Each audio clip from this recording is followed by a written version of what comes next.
1월 둘째 주 공과교육 시작하도록 하겠습니다. 우리 이번 주 창세기 1장 통해서 하나님이 이 세상을 창조하셨다는 것, 그것이 우리에게 어떤 의미가 있는지 함께 살펴봤었습니다. 오늘 그 이어서 창세기 3장 전체 내용을 함께 다루도록 하는데요. 우리 들어가면서 먼저 우리 선생님들 각자 계신 곳에서 우리 주일날 했던 그 창조율동 기억하시죠? 우리 첫 번째 태초에부터 마지막 이 짐승들과 사람까지 지으셨다. 이것을 한번 돌아보시고요. 저도 이번 둘째 주 예배 때 다시 한번 창조율동 복습하고 그 다음 이 스텝으로 넘어가려고 해서 선생님들도 한 번 더 복습해 보시고 공과 시간에도 아이들과 다시 한번 하나님이 무엇을 창조하셨지? 라고 하면서 이 율동을 복습해 보시면 좋을 것 같습니다. 자, 들어가기인데요. 수련회 일정입니다. 우리 돌아오는 주부터 수련회 신청을 받기 시작하거든요. 수련회 일정을 우리 아이들에게 소개해 주시고 신청할 수 있도록 잘 안내해 주시면 좋겠습니다. 자, 이 부분에 대해서는 이 주보에 있는 공과 내용에는 들어가지 않고요. 선생님들 드리는 공과지에만 이 수련회 일정 소개해 달라라는 이 문구가 들어간다는 것도 기억하시면 되겠습니다. 자, 창세기 3장 말씀으로 한번 들어가 보죠. 자, 오늘 제목이죠. 제목은 죄의 시작, 은혜의 시작입니다. 이 두 가지가 같이 시작된 곳이 바로 창세기 3장이에요. 창조하시고 나서 하나님께서 계속해서 반복하셨던 말씀이 있습니다. 뭐냐면 보시기에 좋았더라예요. 자, 여기서 보시기에 좋았다라는 이 표현은 그냥 우리가 눈에 봤을 때 야, 이거 좋다, 괜찮다 이 정도 수준이 아닙니다. 하나님이 보시기에 좋았더라예요. 하나님의 완전하심으로 이 세상을 만드셨고 정말 완벽했던 상태가 이 태초에 이 하나님이 모든 것을 만드셨을 그 당시에 한마디로 죄가 시작되기 전에는요 완벽했던 상황이었던 거예요. 자, 그런데 그 완벽했던 이 세상 만물이 온 우주가 한순간에 무너지는 때가 옵니다. 바로 죄가 들어오면서 하나님이 보시기에 좋았던 세상이 무너져 내리기 시작했어요. 그러면 우리 생각해 볼 수밖에 없죠. 그럼 왜 하나님 보시기에 좋았던 세상이 이 죄로 가득한 세상으로 되었을까? 그럼 그 죄는 어디서 왔을까? 우리 주일날 함께 나눴잖아요. 하나님이 이 세상의 주인이시라고. 그래서 하나님이 관심 없는 영역이 아무것도 없다라고 했어요. 그래서 우리는 하나님이 세상의 주인이신데 오늘 나오는 이 뱀, 이 사탄은 도대체 어디서 나온 거고 왜 이런 일이 일어나게 하나님이 내버려 두셨냐라는 그런 의문을 가질 수밖에 없습니다.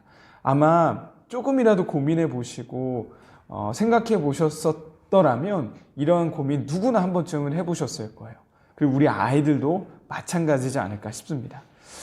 근데 오늘 다루고자 하는 내용은 그리고 아이들에게 설명해 줄 때도요 꼭 우리가 알아야 되는 게 하나 있는데요. 우리가 믿는 이 종교라고 표현을 해볼게요. 기독교는 어떤 종교냐면 계시의 종교입니다. 계시의 종교입니다. 자, 계시가 뭐죠? 드러내 준 거죠. 보여줬다는 거예요. 보여준 만큼 우리 믿을 수 있고요. 보여진 것만 믿을 수 있습니다. 계시의 종교가 바로 그거예요. 하나님이 우리에게 알려주신 만큼만 우리는 알 수 있어요. 자, 반대로 생각해 보면 하나님이 감추시고 드러내지 않으신 데에는 다 이유가 있다라는 거죠. 자, 3장에서는요. 왜 이 사탄이라는 존재가, 뱀이라는 존재가 나왔고 왜 그 존재는 왜 하나님이 만드셨고 이거에 집중하지 않아요. 하나님이 계시해 주신 것에만 우리는 오늘 집중해 볼 겁니다. 자, 그렇다고 해서 이런 의문과 고민, 이 호기심을 막는 건 아니지만 더 성경적인 것을 우리가 따라가고자 한다면 하나님이 성경에서 드러내신 것, 그것만 우리가 거기에 더 집중해서 보는 게 맞다고 여겨져요. 그래서 오늘 이 3장에서 나오는 이 두 가지 큰 틀, 죄가 시작됐고 그 죄인을 향해 은혜가 시작됐다는 것, 이 두 개로 함께 큰 틀로 가지고 오늘 함께 살펴보도록 하겠습니다. 자, 첫 번째 질문입니다. 하나님이 하신 말씀과 뱀이 유혹했던 말의 차이점을 찾아서 동그라미 표시를 해보세요. 자, 이것은 2장과 3장 이 두 장에 걸쳐서 나오는데요. 하나님이 사람을 만드시고 사람에게 하셨던 말씀이 있죠. 하나님의 명령입니다. 자, 제 쉬운 성경으로 갖고 왔습니다. 자, 아담에게 하셨던 말씀이죠. 에덴 동산에 있는 모든 나무 열매를 마음대로 먹으라고 했어요.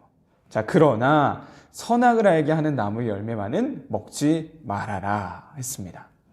자, 이것을 가지고 뱀이 공격합니다. 어떻게 공격하죠? 뱀이 여자에게 와서 말합니다. 하나님이 정말 어떤 나무 열매도 먹지 말라고 하셨니? 라고 물어봅니다. 자, 하나님이 뭐라고 말씀하셨었죠? 모든 나무의 열매를 마음대로 먹어라 라고 했어요. 자, 근데 마음대로 먹어라 라고 한 그 말, 근데 사탄은, 뱀은 어떤 나무 열매도 먹지 말라고 하셨니? 자, 교묘하게 바꿨습니다. 교묘하게. 자, 그리고 또 이어서 볼까요? 자, 뱀이 한 번 더 말합니다. 너희가 결코 죽지 아니할 거야. 자, 그거 먹으면, 그 선악을 알게 하는 나무의 열매를 먹으면 너네 결코 죽지 않을 거야. 자, 하나님 뭐라고 말씀하셨어요? 선악을 알게 하는 나무 열매만은 먹지 말아라. 자, 그거 먹으면 너는 반드시 죽을 거다라고 했습니다. 근데 너희가 결코 죽지 않을 거래요. 자, 첫 번째가 교묘함이었다면요. 두 번째는 왜곡입니다. 자, 하나님께서 하신 말을 왜곡해서 말하고 있어요. 너는 안 죽을 거야. 하나님 그렇게 말했지. 근데 니네 안 죽을 거야. 자, 여기서 끝나지 않습니다. 자, 뒤에 보세요. 너희가 그것을 먹는 날에는 너희 눈이 밝아져 하나님과 같이 되어 선악을 알 줄 하나님이 아심이니라.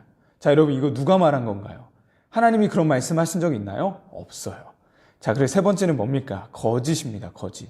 거짓된 말로 유혹하고 있어요. 처음에는 교묘하게, 두 번째는 왜곡되게, 세 번째는 거짓으로 유혹하고 있는 거예요. 자, 우리 이걸 보면서 사탄이 우리를 어떻게 공격하는지를 알 필요가 있습니다. 우리 아브라함 할 때 함께 나눴었죠. 우리 안에 믿음이 있다는 증거 중 하나는 고민이 있고 갈등이 생긴다는 거예요. 자, 지금 사탄이 공격하는 게 다 뭐죠? 하나님의 말씀을 공격합니다. 자, 가장 먼저는 하나님의 말씀이 우리 안에 있어야 사탄도 우리를 공격할 수 있습니다. 우리 안에 믿음이 없으면요, 공격할 거리가 없는 거예요. 자, 가장 먼저는 하나님의 말씀이 우리 안에 있어야 그것이 공격받는다는 것. 자, 그 공격이 굉장히 치밀하고 교묘하다는 걸 우리가 알 필요가 있어요. 그래서 성경을 보면요, 성경에 나오는 인물들이 잘 하다가도 넘어질 때가 있습니다. 언제 넘어지냐? 말씀이 없어질 때, 말씀에 대한 이 믿음이 사라질 때, 그때 넘어지게 돼요. 말씀이 없을 때. 대표적인 사건이 뭡니까? 가데스 바네아예요. 자, 신명기 1장 21절을 보면 하나님 여호와께서, 너희의 하나님 여호와께서 이 땅을 너희 앞에 두셨다라고 해요. 그러니까 약속하신 땅을 이미 너희에게 주셨다는 거죠. 자, 근데 우리 이 정탐의 결과를 알고 있습니다. 10대 2로 나뉘어졌어요. 자, 12명의 정탐꾼을 보냈대요. 각 지파마다 한 사람씩을 뽑았잖아요.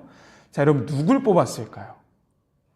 자, 지파마다 뒤에 나온 민수기에도 몇 명씩 있었는지 나오죠. 굉장히 많은 사람이 있었고 그 중에 한 명이에요.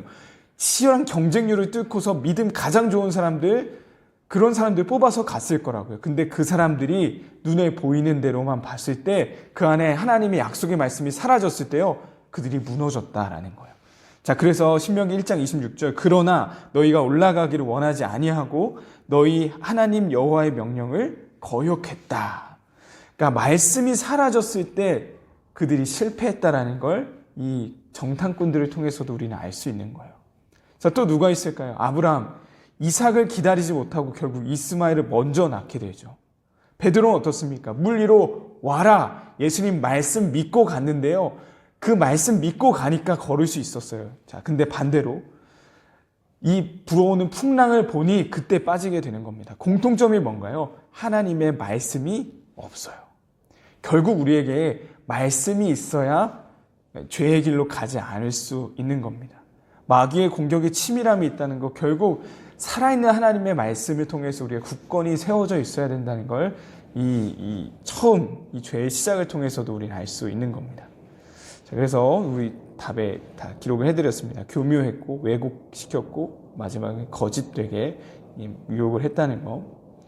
자, 죄를 지었습니다. 죄를 지은 인간의 반응은 어땠을까요? 자, 아까 거짓 영역에서 보면 눈이 밝아져서 선악을 알 줄 하나님이 아심이라 하나님처럼 될 거야 라고 했는데요, 진짜 눈이 밝아진 건 맞았어요. 근데 눈이 밝아져서 가장 먼저 했던 게 뭐죠? 내가 벗고 있는 게 부끄러워 보이는 거예요.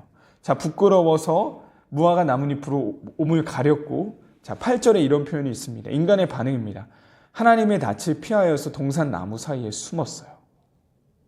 자, 하나님과 함께 거닐던 그 사람들이 죄를 짓자마자 하나님을 피해서 숨었습니다. 자, 근데 그런 인간을 보시는 하나님의 반응 어땠을까요? 9절입니다. 아담아, 네가 어디 있느냐? 아담을 찾으세요. 근데 그 아담이 어떻게 했다고요? 숨었다고요. 하나님을 피해서 숨은 죄인을 하나님은 찾으셨다라는 겁니다. 자, 그래서 이 두 가지 틀을 꼭 기억하시면 좋겠어요. 죄가 시작됐습니다. 근데요, 죄가 시작된과 동시에 하나님의 은혜도 시작됐다는 거예요. 하나님은 죄인을 그냥 죄인으로 두고자 하지 않으셨습니다. 그래서 뒤에 좀 빨리 이렇게 진행할게요. 뒤에 나오는 내용은 원시복음이라고 하죠. 이 뱀을 저주하시면서 이 사람의 몸에서 나온 그 사람을 통해서 너의 머리를 이렇게 눌러버릴 거다. 한마디로 이 창세기 3장에 이미 복음, 구원이 담겨 있는 겁니다. 자, 그것의 절정이 뭐냐? 3장 21절에 나오는 건데요. 하나님은 죄인을 향해 어떤 은혜를 주셨나요? 바로 가죽옷을 지어서 입히셨어요. 자, 가죽옷 무엇일까요? 가죽으로 옷을 만들려면 무엇이 전제되어 있어야 합니까? 바로 동물의 죽음이 전제되어 있는 거예요. 동물을 죽이셔서 그 가죽을 통해서 옷을 만들어 사람에게 입히셨다. 사람의 허물을 덮으셨다. 자, 누군가의 희생을 전제하고 있는 거예요. 그것을 통해 가죽옷을 입혀서 그들의 수치를 가려주신 거죠. 우리 이 희생이 누구의 희생인지 알고 있죠? 바로 예수 그리스도입니다. 그래서 창세기 3장은 놀라운 복음이 담겨있는, 예수 그리스도의 구속이 담겨있는 너무나 놀라운 장이 되는 겁니다. 자, 이 말씀, 제가 오늘 좀 길어졌죠? 자, 이 말씀 이렇게 나눠주시면 되겠고요. 다짐하기는 이 두 트랙 가지고 말씀과 찬양입니다. 자, 하나님 말씀을 가지고 마귀의 치밀한 공격으로부터 버티는 건데요. 자, 그러기 위해 말씀이 필요한 건데, 아이들 방학이 시작했거든요. 주일이면 이제 거의 대부분의 학교가 방학이 시작되는데, 함께 뭐 방학 기간이든 아니면 한 주든 좋습니다. 우리 같이 이번 한 주 동안, 방학 기간 동안 이 말씀 이렇게 읽어보자. 같이 읽어보시고, 그것을 서로 뭐 가장 기억에 남는 말씀 한 구절은 직접 써서 그걸 찍어서 카톡방에 공유를 한다던가, 자, 그렇게 해서 아이들이 시상을 해준다고, 이런 식으로 해서 같이 말씀을 읽는 그러한 이 반의 모임이 되었으면 좋겠고요. 두 번째, 죄인에게 부어주신 은혜, 그 은혜와 사랑을 기억하며 찬양하는 거예요. 자, 찬양을 어떻게 하냐면 이 놀라운 하나님의 사랑을 고백하는 찬양들이 있죠. 자, 서로에게 한번 물어보세요. 어떤 찬양 가장 좋아해? 무엇이 하나님의 사랑을 가장 잘 기억할 수 있고 잘 담아낸 찬양일까? 같이 찬양을 골라보시고요. 우리 한 주 동안 그 찬양 매일 한 번씩 들어보자. 자기 전에 한번 들어보자. 자, 이런 것도 같이 피드백 받아보시면 더욱더 풍성한 이 말씀의 나눔이 되지 않을까 싶습니다. 자, 오늘도 하면서 좀 길어졌는데요. 선생님들도 이것을 20분 내에, 저희가 보통 20분 하는 것 같아요. 20분 내에 이것을 다 마무리하는 게 쉽지 않습니다. 제가 그래서 한 번 더 말씀드립니다. 선생님들이 소화하셔서 반에 맞게 진행해 주시면 됩니다. 저는 선생님들께 설명하기 위해서 조금 더 길게 덧붙인 건데요. 자, 이것을 아이들에게 어떻게 전해줄 수 있을지 한번 고민도 해보시고, 그리고 우리 아이들에게는 내가 더 요약해서 더 풀어서 설명해 주면 좋겠다. 아니면 우린 다짐하기를 더 신경 써서 해봐야겠다. 자, 이러한 것들을 한번 찾아가 보시면 좋을 것 같습니다. 네, 이렇게 1월 둘째 주 공과교육 마무리하도록 하겠습니다.